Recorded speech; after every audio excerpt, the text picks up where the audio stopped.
Shmai Pao, hello everyone. The following video is an online safety briefing for parents, carers and the wider community, just to look at some of the most used online platforms that are currently available to our young people and pupils, and to look at ways in which we can try and limit the risks that they face online. So we're going to try and talk about the following three objectives throughout this video. We're going to talk about some of the latest platforms that young people are using. We're going to hopefully educate and advise parents and carers on the risks that your children can face online, and hopefully show you then a variety of different tools and techniques that could limit the risks that your children face online. So what do we already know about online safety? Well, 93% of children have an active social media profile online. 99% are online almost 20.5 hours a week. 81% go online via a smartphone before the age of 15. And 76% play games online for more than 13.5 hours a week. And what's really scary about these facts, so they were taken from a 2018 report. So it's more than certain that these percentages and the time that they young people spend online has massively increased.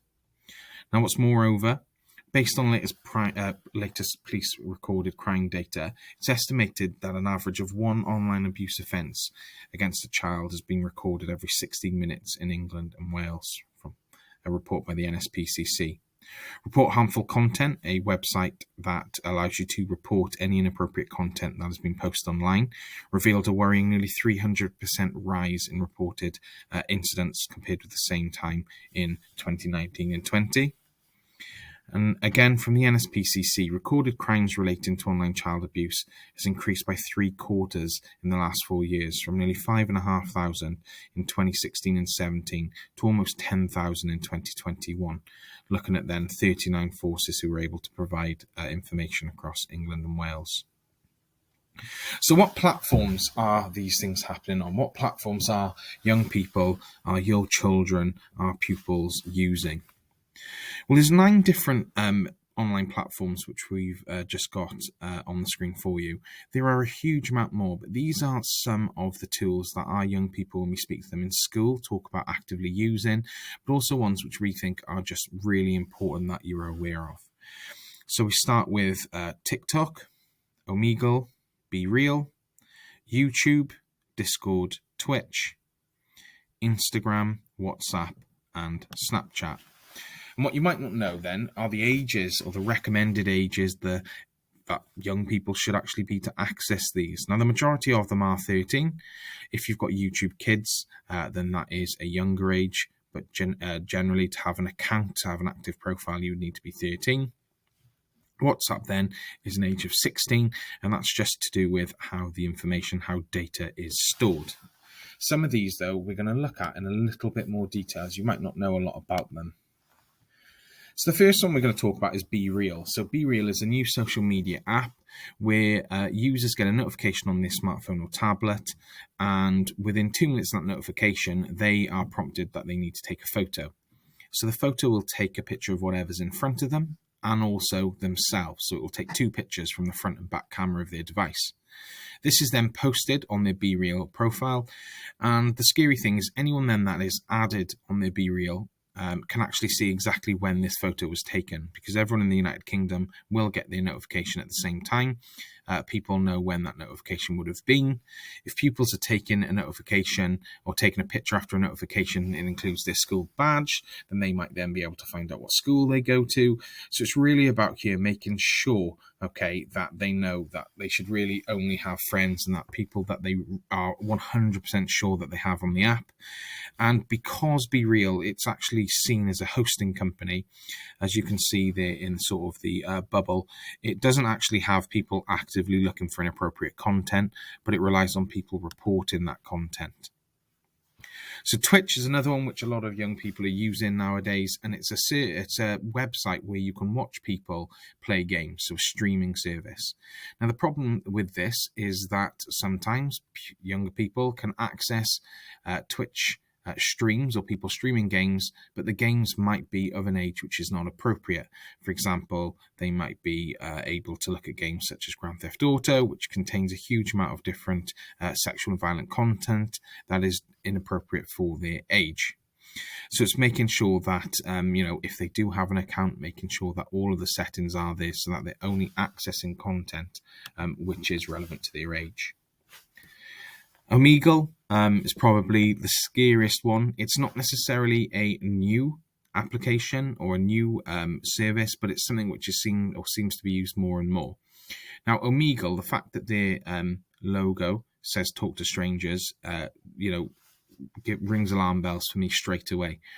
Now, what happens is you go onto the Omegle website, and you are then able to join a conversation with a completely random person. The other person is called the stranger. You get a video call, so you get a video, you can speak, but you can also type. Now, you don't know who is going to appear on the other end of this conversation. You can skip and you can then join another conversation, again, being someone that could be anything. And obviously the real problem with this is that the content that they might be accessing on the other side could be massively inappropriate. And the fact that Omegle say that it moderates some of its service, but it doesn't moderate all of them, and no moderation is perfect, that's just not good enough. And we shouldn't really be settling for an application that cannot guarantee the safety of our young people. And finally then, TikTok. So TikTok has been, over the last few years, growing massively, where you get an endless stream of videos based on other things that you've searched for or watched. Now, a problem with TikTok is there is a lot of hate speech, there is a lot of misinformation, fake news, and that can then have a real negative impact then on pupils if they are accessing this content and being shown things or being told things that aren't actually true. Now, as I said, there's a huge amount of apps that I could go through, more than we've got time to cover in this video. But what I will include is a link to this area called In the Know. Now, it's been made by Hub and Welsh Government and includes some of the top apps. I think at the minute there's about 30 different applications between games, social media platforms. It includes information on behaviour, how it should be used, how you can keep your child safe, so how they can manage privacy, content, block and report, how they can manage any purchases, and how you can actually keep an overview. But also it includes key features and terminology. So if you're hearing people at home talk about certain words or certain things that you're not necessarily sure of, you can get all of this information from this website. And they're constantly updating it with new platforms, and it's a really great tool to find out information about these. So we want to share with you what we do as a school to keep people safe online within the school. So the first thing that we do is we're working towards the 360 Safe Cymru Mark Award. That's an award that shows that we are committed and really showing progression in how we are actively keeping our pupils, our staff, any stakeholders within the school, the wider community safe online. So we have to look at our policies, we have to look at what we teach, how our technology is controlled, and what we actually get from this. And as I said, we're looking to actually go for the national recognised mark by the end of this academic year. A new piece of software we've got is this called Securus. Now, what Securus does is it allows any keystroke on keyboards on any devices that we have, whether it's Chromebooks, desktops, laptops, to be monitored. So any words or phrases that are deemed as inappropriate would then take a screenshot of that device there and then, and it will actually alert staff as to what has been said. It will give us an evidence trail in terms of a screenshot, so we'll be able to see, and it tells us exactly where, when, who. So we've got all that information, and then we can have a conversation then with a pupil. It might be that they've typed something in inappropriately. It might be that they have typed something in and it is a serious conversation that we need to have, but all of that then is monitored. We have something called Smoothwall, which is our filter. So that stops any inappropriate content being accessed. And it's a policy which pupils and staff all have to accept when they go onto the computer. And we can remove and add websites as we want. So we have a huge amount of websites that are blocked from the outset. And then if for educational purposes they might be needed, we can unblock them as we go forward. A huge part of our work is done in education. So these are just some of the things that we do in school that we wanted to share with you. We have bespoke digital citizenship curriculums, so we have curriculums within digital technology, within health and well-being, and a wide variety of other subjects where we look at how we can stay safe online, how we can use online content safely, where do we go if we need to report any content. We also map all of this, so we use something called a digital competence framework, where we can map all of the different things that we do to make sure that we are doing everything we can and more to make sure that pupils are able to stay safe online. We're creating a variety of different bespoke videos that we're hopefully going to be sharing. This is one of them, just to give you information and updates on the different tools that are available online and things that we're doing in school. We run a digital leader program where pupils apply to become digital leaders to help us drive internet safety and the use of technology within a school. We've got a new policy on online safety and a training program which we are actually speaking to staff about these issues as well, making sure that they're fully aware of where they need to go if something does happen, but also just letting them be aware that these are some of the things that our young people are using. And one thing which we do along with many other schools in the area is we annually enter and support Safer Internet Day, which is a worldwide day celebrated in February of each year. We have a really good relationship with police liaison officers. So if there is any internet safety issues where we think it's really important that pupils are fully aware of the legal implications which they might face from something, our police liaison worker can come in, speak to groups of pupils or pupils on their own, just to make them aware of the problems that they might face. And all of this feeds into our safeguarding, so making sure that whether pupils are online, offline, that they are safe, they know how to act accordingly, and if something does happen, where we can go from there. All staff have had training and are fully aware of this, but any concerns that we have due to digital or online safety, digital content, are always reported and followed up by our designated senior person for safeguarding.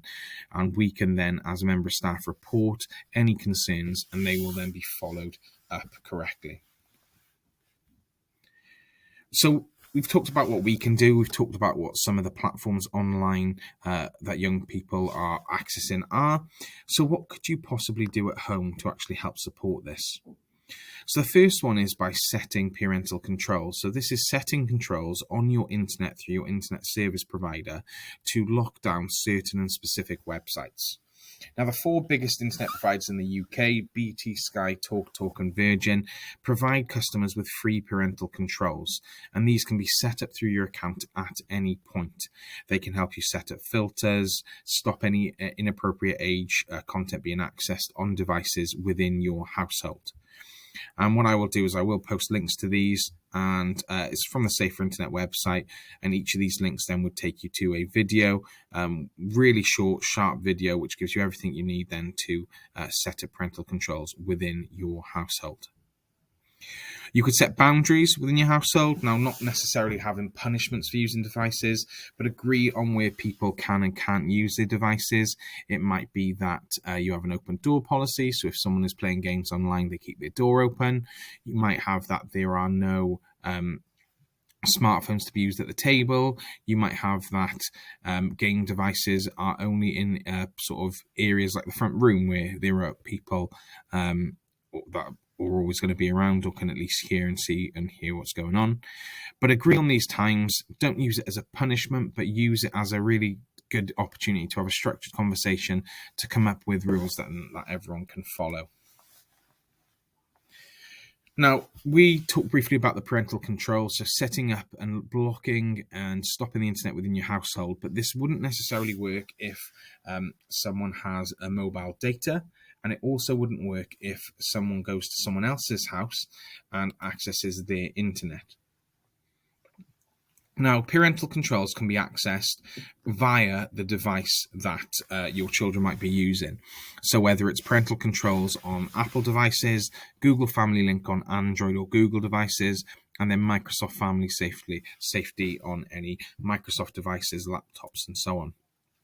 Now, these device management tools give you a huge wealth of information and let you do a number of different things. You can manage apps, so you can stop certain apps from being used. You can set time limits on apps.